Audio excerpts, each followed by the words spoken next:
niche has an incredibly large audience of believers who are extremely passionate about these subjects.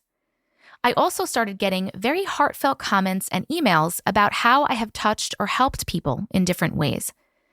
Apparently, my voice is extremely soothing, and despite the creepy nature of the stories, helps people and their children to fall asleep.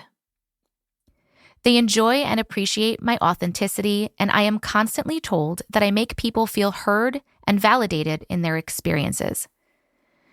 I have had countless people say they have never shared their stories with anyone for fear of judgment and rejection. It is known and articulated frequently that in our little community that we have built, we believe you. Reading these stories has not only made so many feel validated, but has also opened many eyes and minds in the collective, helping people to awaken and realize that we are not just this one human existence. There have been numerous times where a story I have read has sparked a memory in someone else who is now eager to share their experience. I strongly feel I am helping people to awaken, learn, grow, heal, feel accepted and seen, and become confident in themselves and the truth of their experiences, which is part of what I feel I am put on this earth to do.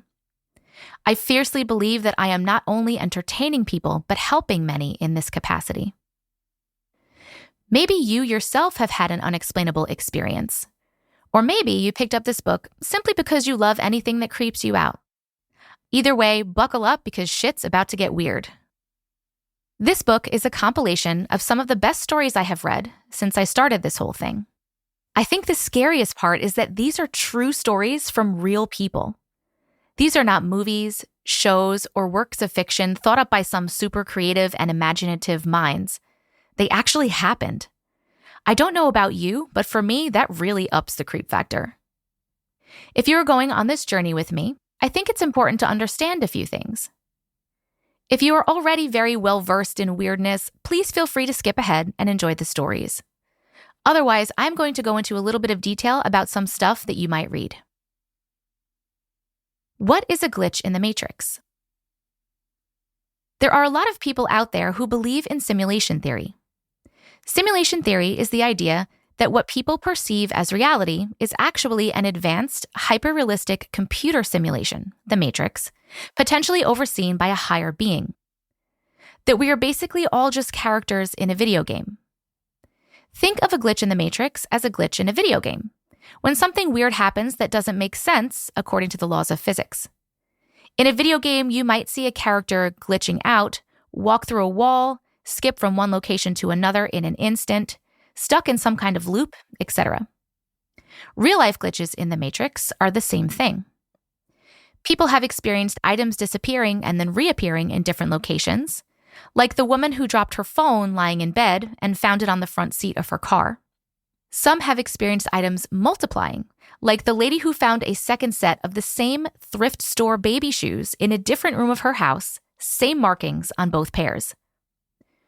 Or the one that all of a sudden had two of the same exact vacuum cleaners when she previously had only one. Many have experienced time losses or time jumps, both forward and backward, that they cannot explain.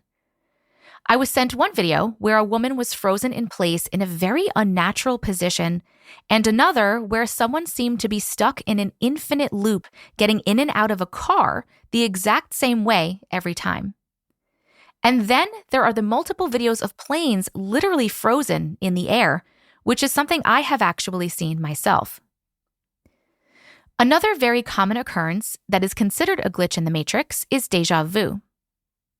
If you remember the original movie The Matrix, Neo sees a black cat and then sees the same black cat again. He is told that having déjà vu means that they have, quote, changed something in the Matrix. In this case, it was to slow their escape.